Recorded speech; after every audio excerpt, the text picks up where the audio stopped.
The detective story of art history. 1. The museum that speaks. Imagine you are walking into a big, quiet museum. Statues stand tall. Paintings shine with color, and small coins rest inside glass cases. Most people walk through quickly. They look, they smile, and they say, "Oh, that's beautiful." But an art historian doesn't stop there. For them, every painting, every statue, every small object is like a talking friend. Why? Because art is not just decoration. Art is history. It is a persisting event, something made long ago, still alive today, still able to whisper its secrets.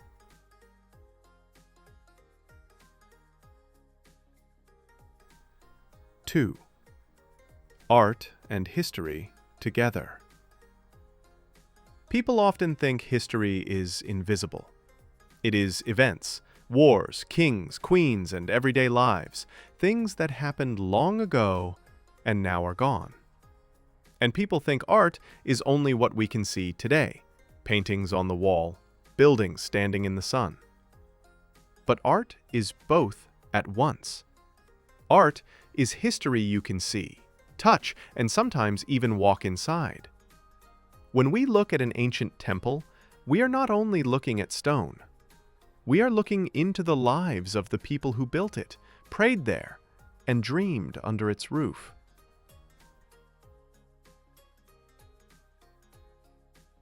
3. Why context matters. Of course, you can enjoy art without knowing its story.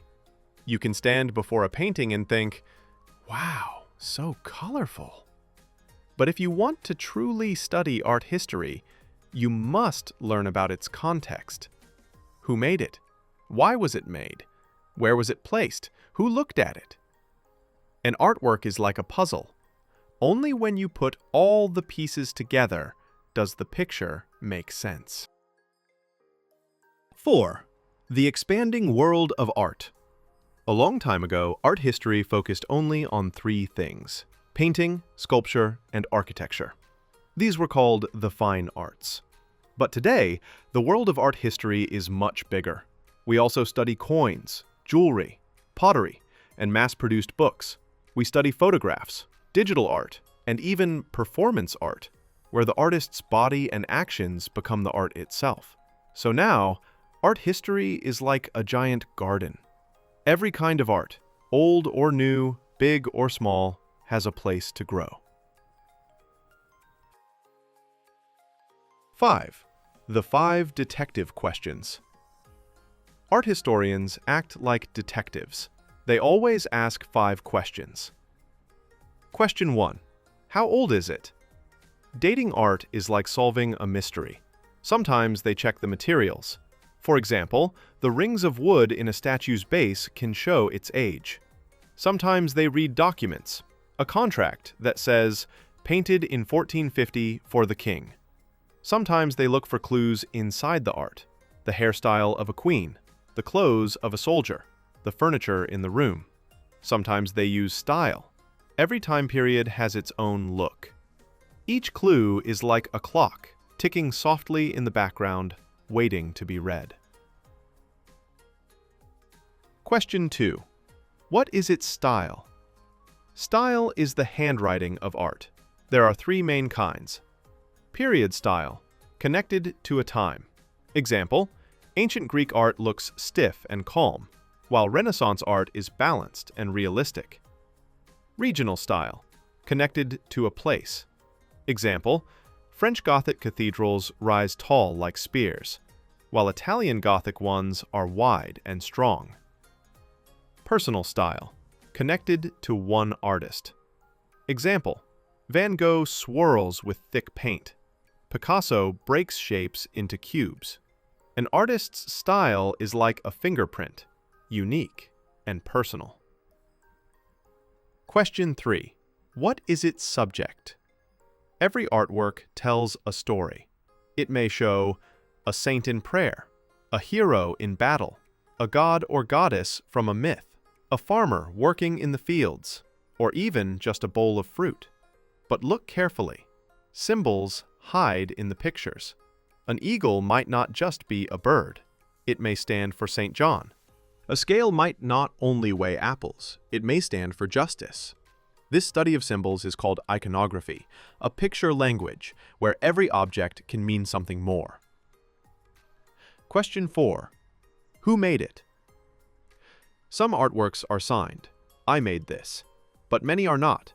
So how can we know? By studying style. If the strokes, shapes, and colors look like a certain artist, we can guess their hand. And sometimes, groups of artists share one way of working. These groups are called schools.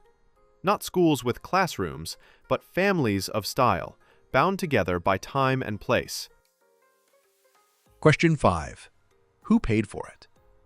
Here lies one of the biggest secrets of art.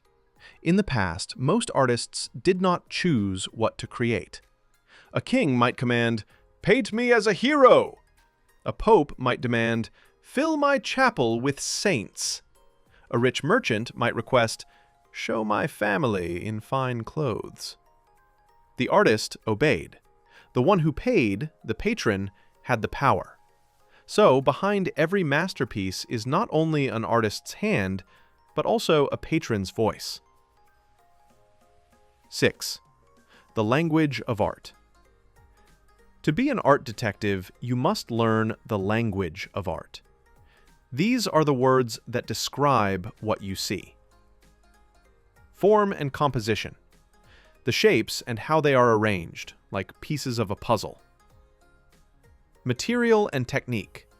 The stuff it is made from, stone, paint, clay, and the way the artist used it. Line. Thin or thick, soft or sharp, straight or curved. Color. Warm like fire, cool like water, bright or dark. Texture. Rough like bark, smooth like glass, or painted to look rough or smooth. Space. Real space, like a sculpture, or painted space, like a deep landscape. Perspective. Tricks to show depth, like roads shrinking into the distance. Foreshortening. Drawing a body or object at an angle so it looks real and 3D. Proportion and scale. How big one part is compared to another, like a head to a body or a man to a mountain. These words are the keys to unlocking every artwork's secret. 7. Why we study art history. So, why does all this matter? Because art is not silent. It speaks, if we know how to listen. When we study art, we don't just see objects. We see how people prayed, how they ruled, how they celebrated, how they dreamed. Art is history made visible.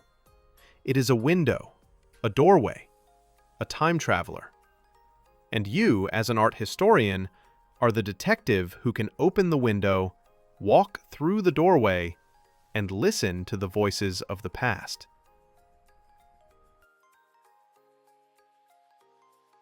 1. Iconography. The secret picture language in art. Imagine you see a picture of a lion. In real life, it's just an animal, but in a painting, the lion might mean strength, or even a special saint. It's like emojis today. When you send a heart, you don't mean a real heart, you mean love. 2. Patronage. Meaning, when someone pays an artist to make something special. Long ago, kings, queens, and churches said, "Paint this for me," and gave the artist money or gifts. It's like when your parents say, "Draw me a birthday card," and maybe they give you a cookie as a reward. 3. Foreshortening. Drawing something at an angle so it looks 3D and closer to you. Imagine a superhero flying, with one hand reaching out of the picture. The hand looks huge because it's closer, and the body looks smaller. Try sticking your foot toward your friend's eyes. They'll say, "Wow, your foot looks giant." That's foreshortening.